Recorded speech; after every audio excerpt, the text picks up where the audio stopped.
안녕하십니까. 국제투자 6주차 2교시 강의를 시작하겠습니다. 1교시 강의 끝 무렵에 제가 표 4-5에 언급한 것으로 압니다. 이제 표 4-5를 보겠습니다. 표 4-5는 한국의 국제 M&A 관련 제반 여건 변화입니다. 우선 거기는 자금, 인센티브, 시장 환경에 대해서 과거와 현재 변화를 이제 보고 있습니다. 자금과 관련해서 우선 보겠습니다. 과거에는 기업의 투자 여력이 낮았습니다. 그러나 현재는 기업의 우리가 이제 그 2교시 강의 끝 무렵에 이제 예를 들었죠. 우리 글로벌 인류 기업이나 글로벌 기업들의 삼성전자를 비롯해서요. 그래서 현재는 기업의 내부 유보가 증가하고 있고 또한 국가의 풍부한 외환 보유고도 언급한 바 있습니다. 이제 인센티브에 대해서 살펴보면 과거에는 고금리와 원화가 저평가되어서 우리가 자금을 빌릴 때 높은 비용을 지불해야 되고 또 우리가 외국 기업을 인수할 때 결국 우리나라 통화 가치가 낮았기 때문에 그야말로 우리나라 통화를 훨씬 더 많이 사용하면서 외국 기업을 인수하는 상황이었다는 것이죠. 그러나 지금은 저금리, 즉 우리가 우리 기업들이 자금을 빌릴 때 자금 빌리는 그 대가인 이자를 낮게 지불할 수 있고 또 원화가 고평가됨에 따라서 훨씬 적은 달러를 쓰고서도 과거보다 외국 기업을 인수하게 될 수 있다는 좋은 여건을 말합니다. 이제 시장 환경은 과거에는 국내 기업 간의 경쟁이었다면 주저하는 바와 같이 현재는 글로벌 경쟁에 노출되어 있습니다. 어떤 기업도 지금 글로벌 경쟁에 노출되어 있지 않다 얘기할 수 없습니다. 왜냐하면 직접적으로 노출되어 있는 회사가 있고 또 간접적으로 직간접으로 다 노출되어 있습니다. 마치 우리 개인이 글로벌화에 다 노출되어 있듯이 말입니다. 즉 뭐 외국과 많이 거래하는 이런 기업에는 결국 뭐 직접적으로 노출되어 있겠죠. 외국 기업과 거래하지 않는다고 하지만 외국 기업과 거래를 하는 국내 기업과는 거래를 할 거 아닙니까? 이런 기업들도 결국은 간접적으로 노출되어 있죠. 그래서 결론적으로 직접적이든 간접적이든 개인이든 기업이든 국가든 전부 글로벌 경쟁에 노출되어 있다는 의미입니다. 현재는 M&A가 활성화되어 있지 않은 산업에서도 결국 산업 여건이 변화하게 되면 결국 M&A를 통한 경쟁이 결국 확산될 가능성이 항상 발생하고 있다는 것입니다.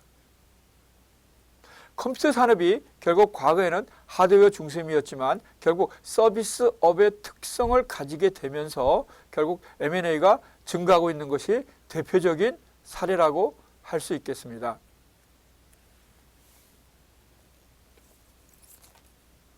즉 IBM의 경우를 살펴봤었죠. 우리가 IBM이 PC 제조 부문을 중국에 인도하면서 인도 기업을 인수하게 된 것도 결국 고객과의 관계가 중요해진 산업의 특성 변화를 반영한 것으로 우리가 이해할 수 있습니다. 기술이나 산업의 변화 속도가 신속하고 업종 간 융복합화가 결국 발생하고 있는 만큼 결국 산업의 특성이 변화하는 데 따른 모니터링과 대응이 필요합니다. 또한 M&A 도미노 현상도 예의주시해야 되는데요. M&A 도미노 현상이란 산업 내의 선도 기업 간의 규모의 경쟁이 급속히 확산되는 것을 의미합니다. 대표적인 예를 들면 자동차, 정유, 은행의 경우에 선도 기업이 과감한 M&A를 시도하면서 M&A 도미노 현상 또는 이 과점적 대응이 발생한 것을 들 수 있겠습니다. 이제 여기서 과점적 대응이라는 말이 나오는데요. 과점적 대응이란 결국 과점 산업에서 한 회사의 전략적인 행동이 타 회사의 대응을 유도하는 현상을 의미하게 됩니다. 이것이 이제 도미노 현상으로 우리가 다른 용어로 이렇게 얘기할 수 있는 것이죠. 참고 2를 보면 제가 올려드린 이 자료에 참고 2를 보면 M&A 도미노 또는 과점적 대응 형성 사례가 산업별로 나타나 있습니다. 첫 번째는 자동차 산업인데요. 1998년 5월에 다임러 벤츠와 크라이슬러가 합병하게 됐는데 도미노 현상으로서 1999년 1월에는 포드와 볼보가, 1999년 3월에는 르노와 닛산이 합병한 것입니다. 두 번째는 석유화학 산업인데요. BP와 아모코가 1998년 8월에 합병했는데 98년 12월에는 엑슨과 모빌, 98년 또 다른 12월에는 토탈과 페트로피나가 합병한 것입니다. 정유산업에 일어났던 도미노 현상이죠. 이제 금융을 보면 98년 4월에 시티코프와 트래블러스가 합병했고요. 98년 또 다른 4월에 네이션스 뱅크와 뱅크 아메리카가, 또 다른 98년 4월에는 뱅크원과 포스트 시카고 MBD가, 98년 11월에는 도이치뱅크와 뱅커스 트러스트가 합병한 것입니다. 즉 주요 산업에서 결국 과점화 현상이 도미노 현상처럼 나타난 것입니다.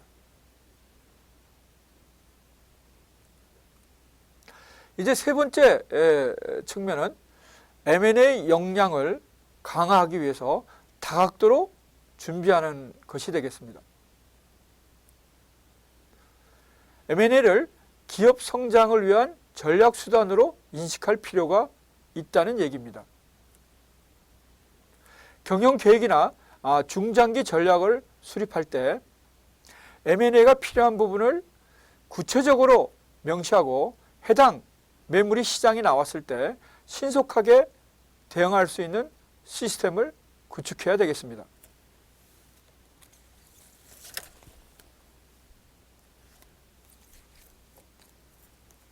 특히 해외 진출 시에 M&A 자체 법인 설립 등 다수의 전략 옵션을 마련할 필요가 있습니다. 국제적인 M&A 전문 인프라에 접근해서 결국 M&A 관련 정보력과 실행력을 배양할 필요도 있습니다. 즉 세계적인 투자은행 및 경영자문사의 M&A 인력과 긴밀한 네트워크를 구축할 필요가 있고, 이에 따라서 사내 M&A 인력을 육성해야 된다는 의미입니다.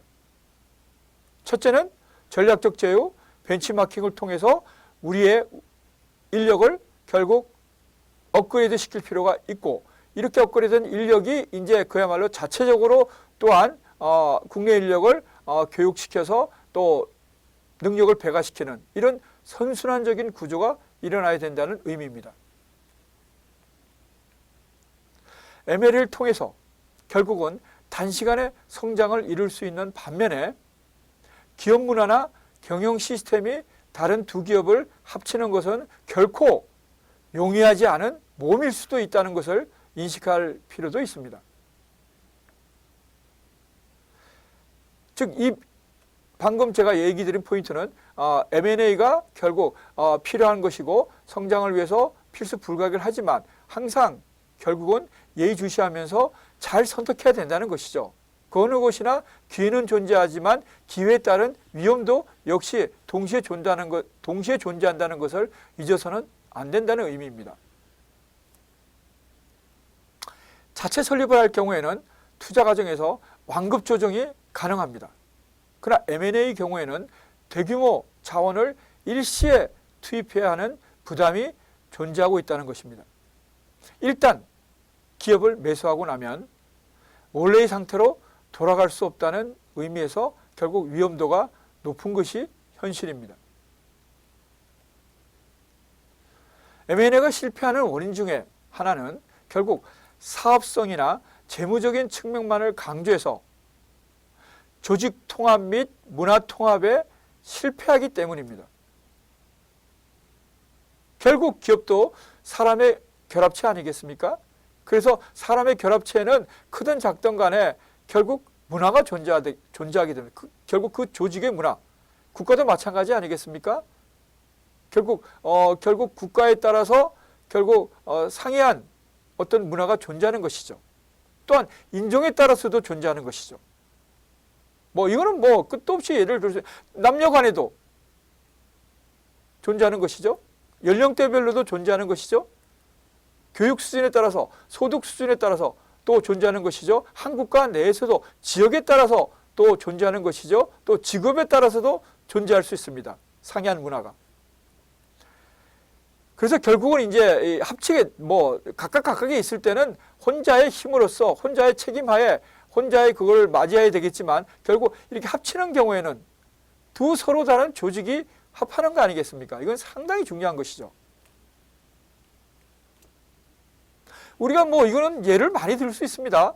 우리가 보면 가정도 전혀 서로 다른 환경에서 자란 두 사람이 결국 사랑이라는 그 매개로 한 가정이 되는 것이죠. 그러나 결국 이제 부부가 돼서 생활하다 보면 여러 많은 이제 경험을 하게 되죠. 좋았던 희노애락의 경험입니다. 결국 그 좋았던 것만 있지는 않죠. 서로 갈등 관계에 있어 가지고 이걸 어떻게 해소하느냐. 결국 이런 것들을 슬기롭게 해소하는 이 부부가 결국은 자녀도 훌륭하게 키우게 되고 그야말로 노년은 누구나 오지 않겠습니까? 청춘으로 만났더라도 이 노년에 결국 정말 행복한 그런 결혼 생활을 맞이할 수 있게 되겠죠. 그러나 그 어떤 부부든지 간에 다 그런 과정은 있다는 것입니다. 정도의 차이는 있는 거지만 또 경험의 차이, 어떤 사건의 차이는 있지만은 결국 그런 갈등 관계 이런 것들을 어떻게 잘 처리하고 또 그것들을 계기로 해서 보다 더 성숙한 관계로 가는가, 이것이 결국 이제 관건이라고 할 수 있죠. 그 사랑으로 엮여진 부부 관계에도 그렇다는 것입니다. 하물며 일반 사회적인 관계에서야 더 말할 필요도 없겠죠. 그야말로 이해관계가 얽혀 있는 이런 관계에서는 더 말할 필요도 없습니다. 그래서 저는 뭐 흔히 이제 이 가족 관계, 부부 관계, 부모 자식 관계를 예를 많이 드는 이유가 이렇게 사랑과 혈연으로 엮여진 이 관계에서도 많은 갈등 관계가 있다는 얘기입니다. 그래서 다른 관계에서는 그야말로 언급할 필요도 없다는 얘기죠. 그런 갈등 관계를 어떻게 이제 해소하는가가 결국은 핵심적인 포인트가 되는 것이죠. 여러분들도 뭐 언젠가는 지금 부모님 밑에 있지만 언젠가는 가정을 구성하게 될 때 부모님으로부터도 많은 경험을 얘기를 듣겠지만 결국 선배들, 선생님들로부터도 관련되는 많은 얘기를 듣고서 결국 본인이 잘 이렇게 취사 선택해서 받아들여서 결국 훌륭한 아버지 어머니가 되고 결혼 생활을 할 수 있기를 소망합니다. 그래서 이제 다시 책으로 오면요, 인적인 통합, 조직적인 통합에 실패하는 경우에는 대부분의 경우가 결국 인재가 대량 유출되거나 조직 간 갈등으로 실적이 저하하게 되는 것이 현실입니다.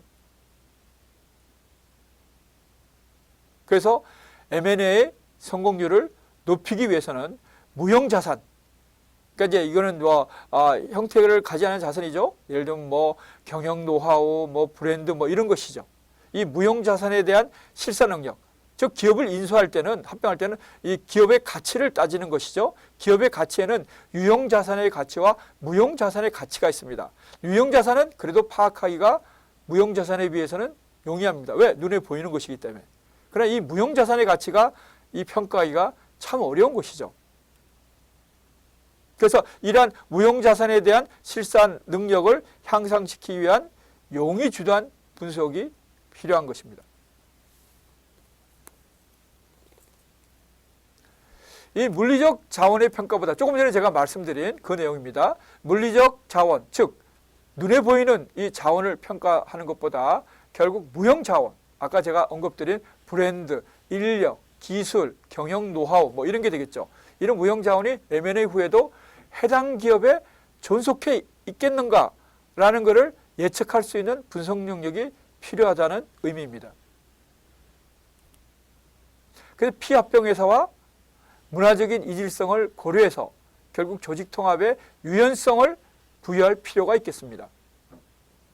그래서 문화적 이질성이 큰 경우에는 결국 본사 중심의 관리 체제보다는 하나의 이제 팁으로서, 요령으로서, 대안으로서 현지의 권한과 책임을 위임하는 분리 전략, 즉 세그리게이션 스트래티지 또는 세퍼레이션 스트래티지라고 하는데요. 이런 분리 전략이 필요합니다. 특히 핵심 인재가 이탈하지 않도록 세심한 관리가 필요한 것입니다. 우리 자료에 보시면 참고 3에 중국의 레노버 기업의 IBM 인수가 나옵니다. 이 레노버는 비교적 성공적이었는데요. 우선 IBM의 PC 사업 부문입니다. IBM의 PC 사업 부문을 인수한 중국의 레노버는 핵심 인력이 이탈하는 것을 막기 위해서 기존 체제를 최대한 유지한 바 있습니다. 즉 시스템의 동요를 막기 위한 것이죠. IBM의 PC 사업부의 책임자인 스티븐 위드를 새로 출범하게 되는 레노버의 CEO로 결국 그대로 영입함으로써 리더십의 불안정과 리더가 교체됨에 따라오는 조직의 이런 갈등 문제, 그러니까 리더십의 불안정과 조직 문화의 혼란을 최소화한 바 있습니다. 또한 IBM의 10%의 결정권을 부여해서 권한을 위임하고 처우, 후생 복지도 기존 체제를 유지하였습니다. 지금 방금 언급한 이러한 조치들은 인수 이후 5년간, 즉 IBM 띵크패드 브랜드의 사용권 취득과 함께 인재까지 흡수함으로써 선진화를 단기에 달성하려는 레노버의 이거 중국 한자를 우리식으로 발음하면 주출거인데요. 중국 발음 발음은 쩌추치 전략의 일환으로 해석할 수 있습니다. 즉 이게 쩌추치 전략이란 해외 선진기업 인수를 통한 기술 습득 전략입니다. 영어로 말하면 이제 러닝 아웃사이드 스트래티지죠. 바깥으로 달려나가서 바깥으로 무작정 달려나가는 게 아니고 바깥에 벤치마킹할 수 있는 선진기업들을, 문화를, 기술을 이런 것들을 그야말로 습득해서 중국 기업의 국제 경쟁력을 높이겠다는 전략인데 이걸 중국 정부가 채택하고 있는 것이죠. 그래서 결국 이러한 성공 사례를 결국 소개해 드렸습니다. 이제 우리가 국내외 M&A 동향과 분석에 대해서는 다 학습을 마쳤습니다. 이제 다음 주제로 진행하도록 하겠습니다. 이제 다음 주제는 결국 해외 직접 투자의 기초 부분입니다. 지금부터 하는 몇 개의 부분은 이제 우리가 투자와 관련된 기본 이론 부분인데요. 제가 그렇게 복잡한 이론 부분을 소개해 드리는 건 아니고 결국 투자와 관련된 가장 기초적인 우리 대학생들이 알아야 될 전공과 상관없이 대학생들이 알아야 될 결국 가장 기본적인 사항들을 책에 정리했습니다. 그것을 이제 우리가 공부하게 되겠습니다. 여기는 크게 4가지 부분으로 구성되어 있습니다. 첫 번째 부분은 개념적인 측면이고요. 두 번째는 성격, 그리고 세 번째는 범위, 그리고 마지막 4번째는 해외 직접 투자의 분류, 동기, 유형에 대해서 살펴보도록 하겠습니다. 제1절 개관 부분을 간단하게 설명드릴까요? 해외 직접 투자란 결국 다국적 기업에 의한 생산 요소, 특히 자본 또는 자본과 결합된 기타 생산 요소의 국가 간, 자본과 결합된 기타 생산 요소는 인력도 있겠죠. 결국 이러한 것들의 국가 간 이동 현상을 의미한다고 할 수 있습니다. 즉 해외 직접 투자는 실질적인 무역 경영 또는 국제 경영의 한 파트로서 국가 간의 상품의 생산 및 배급 기능을 효율적으로 담당하기 위한 생산 요소의 투입, 조정, 회수와 관련된 모든 경제 행위를 의미한다고 할 수 있습니다. 여기서 잠깐 이제 주를 소개해 드리면 우선 해외 투자는 한 나라의 기업이 다른 나라에서 즉 타국에서 새로운 기업을 설립하거나 기존 외국 기업의 지분을 인수하거나 이렇게 함으로써 이루어지게 됩니다. 자본의 이동과 함께 경영의 참여 정도에 따라서 해외 직접 투자, 즉 Foreign Direct Investment 또는 해외 간접 투자, Foreign Portfolio Investment로 구분됩니다. 이 자세한 내용은 이제 또 뒤에 나오기 때문에 그때 또 상세하게 설명드리도록 하겠습니다. 자, 이제 해외 직접 투자에 대해서 보면, 자, 조금 전에 이제 말씀드린 바와 같이 신규 설립이나 지분 인수를 통해서 결국 사업체를 통제할 수 있는 투자 지분을 획득하고 직접 경영 및 사업 관리에 참여하는 것을 목적으로 하는 투자 행위가 해외 직접 투자입니다. 그럼 해외 간접 투자란? 해외 간접 투자는 해당 사업체의 경영에 참가하지는 않고 단순히 배당금이나 주식을 가지고 있으면 이제 배당금을 받게 되는 것이죠. 그 다음에 이자, 자금을 대회했으면 그 대가인 이자를 수령하게 되죠. 배당금이나 이자 및 자본 이득을 또는 주식의 가격이 올라갈 수도 있죠. 그러면 이제 자본 이득을 목적으로 하는 주식 또는 채권의 투자를 의미합니다. 즉 채권으로서 이제 이자를 받게 되는 것이고, 그 다음에 주식을 가지고 있다면 뭐 배당금이나 또는 주가가 올라감에 따라서 자본 이득을 취하게 되는 것이죠. 따라서 해외 간접 투자가 단순히 국가 간의 자본 이동에 불과한 반면에 해외 직접 투자는 자본뿐만 아니라 결국 생산 기술, 경영 기법, 인력 등의 생산 요소가 결국 함께 해외로 이전되어서 결국 현지의 생산 요소와 결합된다는 점에서 차이가 있습니다. 아마 분명하게 여러분들이 구분할 수 있을 겁니다. 경영에 참여하느냐, 경영에 참여하지 않느냐. 한국의 경우에는 법적으로 경영에 참가가 없는 단순한 증권 투자 등은 허용되지 않았습니다. 그래서 해외 투자는 곧 해외 직접 투자를 의미한 바 있습니다. 그러나 1995년부터 결국 제한된 범위에서나마 해외 증권 투자가 허용되어서 해외 간접 투자가 새롭게 부상하고 있습니다. 이제 2절 성격에 대해서 살펴보겠습니다.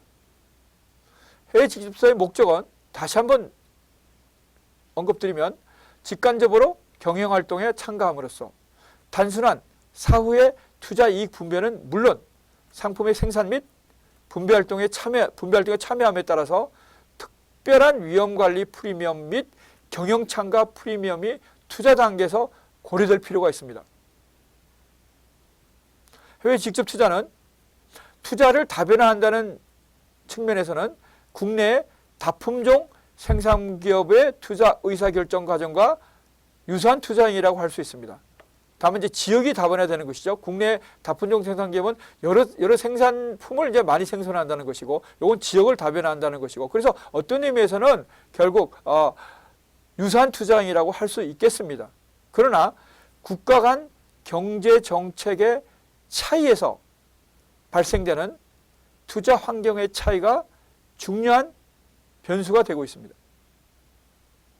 따라서 해외 직접 투자는 크게 기업 내부적인 투자 전략 변수는 물론이거니와 국가 간 및 산업 간 거시적인 투자 환경 변수 측면에서 국내 직접 투자와 그 편차의 폭과 넓이의 큰 차이를 보이고 있습니다.